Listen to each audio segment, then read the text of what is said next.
Bibib Muhdor Tanggul yang kemarin ucapannya viral, ceramahnya viral, mengancam dan menyebut bahwa Kiai Imad dan geng-gengnya sebagai dajjal.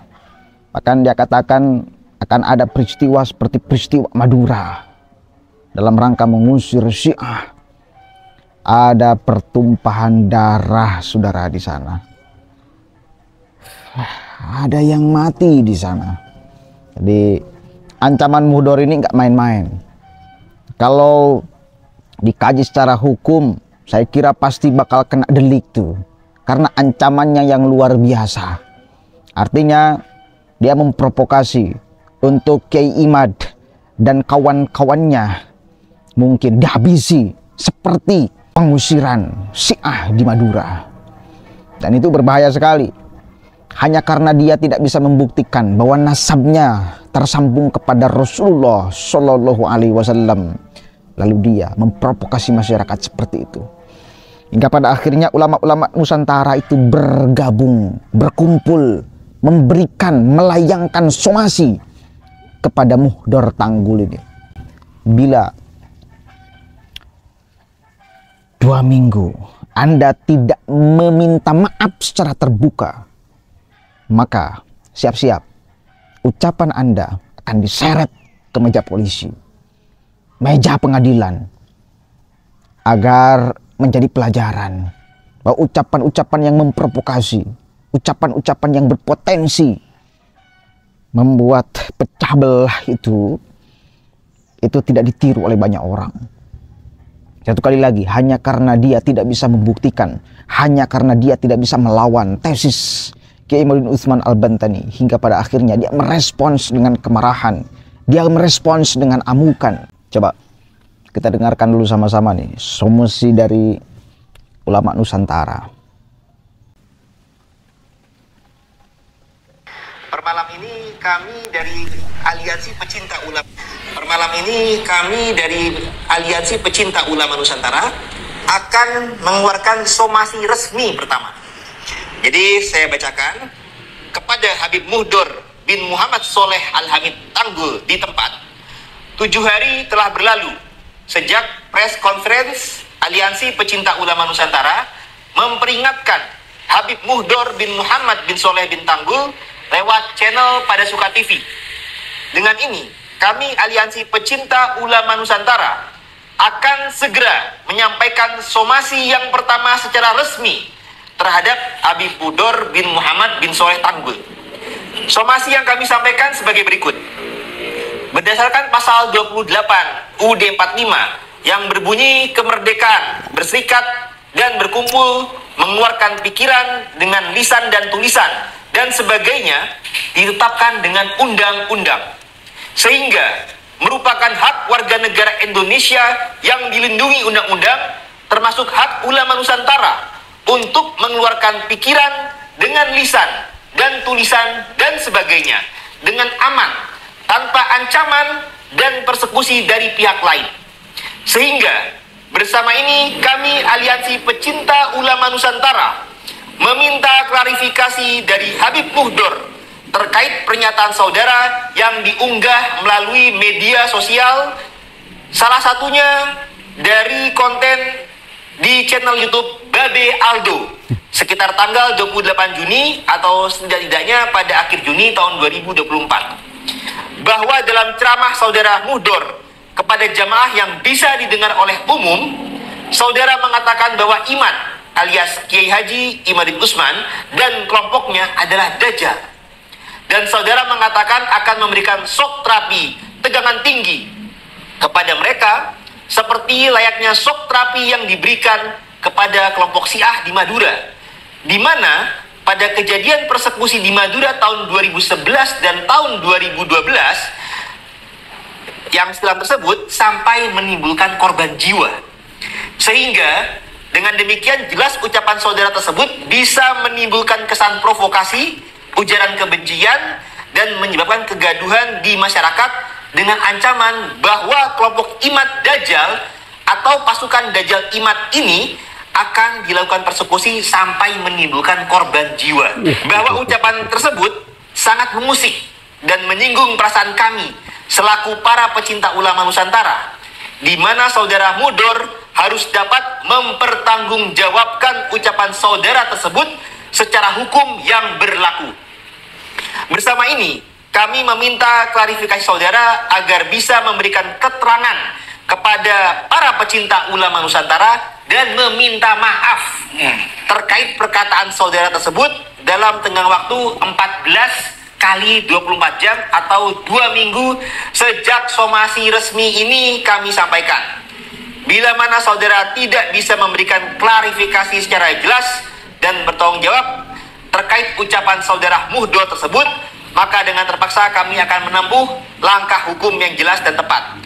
Jakarta, 12 Juli tahun 2024, Aliansi Pecinta Ulama Nusantara, di dalamnya termasuk dari BKN, Barisan Kesatria Nusantara, PWI-LS, Perjuangan Wali Songo Indonesia Laskar Sabilillah, Himanu, Himpunan Advokat NU, dan juga Robitoh Bebat Suran Banten, juga Laskar Mataram Raya, juga Balai Adat Karyan Tangerang, Laskar Nusantara, Laskar Majapahit, dan lain sebagainya. Demikian informasi dari kami atas somasi resmi kami yang akan segera dikirimkan pula surat tertulis resmi kepada alamat Habib Mudor. Demikian dari kami. Wallahu muwaffiq ila aqwamit thoriq. Assalamualaikum warahmatullahi wabarakatuh. Nah itu ya, para pecinta ulama Nusantara geram dengan pernyataan Muhdor Tanggul. Yalah, bahaya itu pernyataan tuh. Menganggap bahwa kita itu adalah Syiah yang harus dibantai. Satu kali lagi, hanya karena mereka tidak bisa membuktikan nasabnya tersambung kepada Rasulullah Shallallahu Alaihi Wasallam karena dibongkar oleh Kiai Imaduddin Utsman Al-Bantani, sehingga responsnya marah-marah, ngamuk-ngamuk. Padahal ya tinggal buktikan aja kalau memang Anda punya data yang menunjukkan bahwa memang Anda turunan Rasulullah Shallallahu Alaihi Wasallam. Sesimpel itu, sesederhana itu. Kalau tidak, ya ngomong, oh memang benar kita tidak punya data yang benar-benar cukup, yang benar-benar valid untuk membuktikan bahwa kita tersambung kepada Rasulullah secara nasab, secara genetik. Kan itu, tinggal itu kok.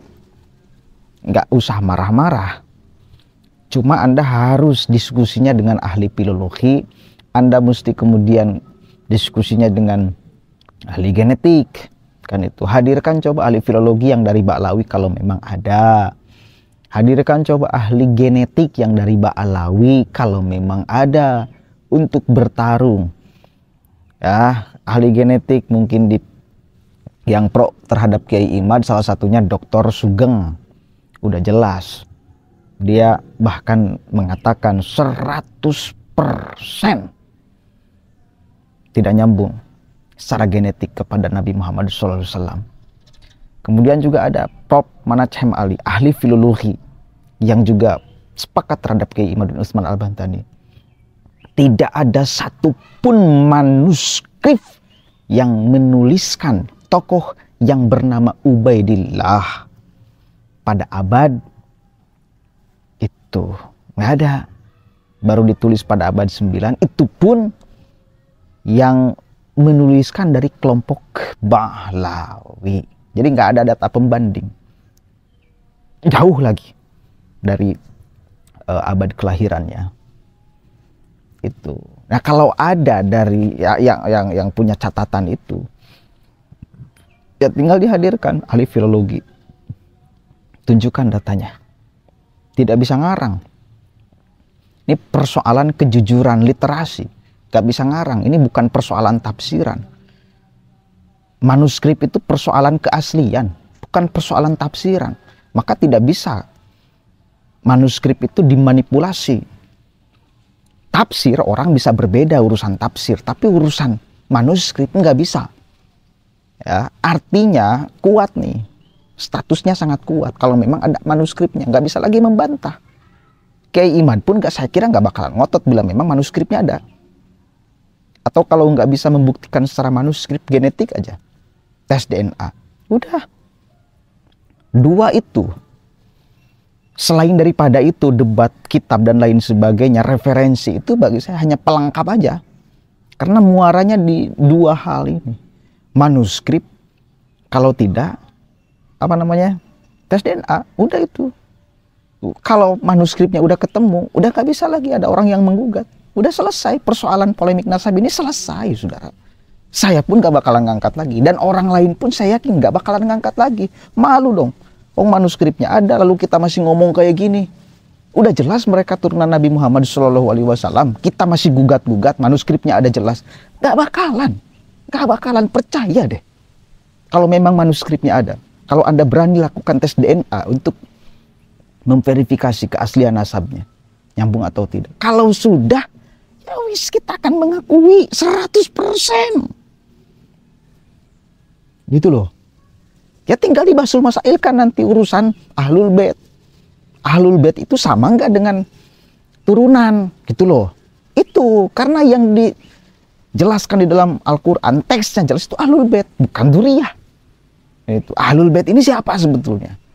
Yang bisa mendapatkan keistimewaan wa yutahhirukum tathhiro ini siapa? Tinggal itu yang mesti dibasul masailkan. Nah ini persoalan tafsiran. Ini persoalan tafsiran nantinya. Mungkin ada orang yang bakal mengatakan Ahlul Bait itu mesti zuriyah Nabi. Ada lagi mungkin orang yang mengatakan Ahlul Bait itu tidak mesti zuriyat Nabi. Yang penting beriman, bertakwa sesuai dengan ajaran Nabi, itu masuk dalam Ahlul Bait. Nah itu soal tafsiran. Orang bakal berbeda, akan tarung lagi. Cuma ini persoalan tafsiran. Soal Ahlul Bait. Tapi urusan manuskrip ini bukan persoalan tafsiran. Keaslian data, kejelasan fakta, nggak bisa direkayasa, nggak bisa ditafsir-tafsirkan. Tes DNA juga sama, nggak bisa ditafsir-tafsirkan. Soal kejelasan menurut metodologi ilmiah. Sekarang urusan PINA rame kan, urusan Peggy. Solusinya apa? Tes DNA kok. Untuk ngecek si Peggy yang di Cianjur itu sebetulnya anak siapa. Valid kan itu, bisa jelaskan. Kalau kemudian tes DNA tuh digunakan kok di dalam kasus PINA ini. Masa untuk memverifikasi keaslian nasab Rasulullah tes DNA ini nggak berlaku? Di kasus PINA juga berlaku, si Peggy yang di Cianjur itu mau tes DNA tuh. Berlaku kok. Untuk ngecek keaslian. Ini si Peggy ini benar apa tidak? Kan itu. Weslah. Begitu Bibib Muhdor Tanggul. Mudah-mudahan ada manfaatnya dan mudah-mudahan tidak terprovokasi. Assalamualaikum warahmatullahi wabarakatuh.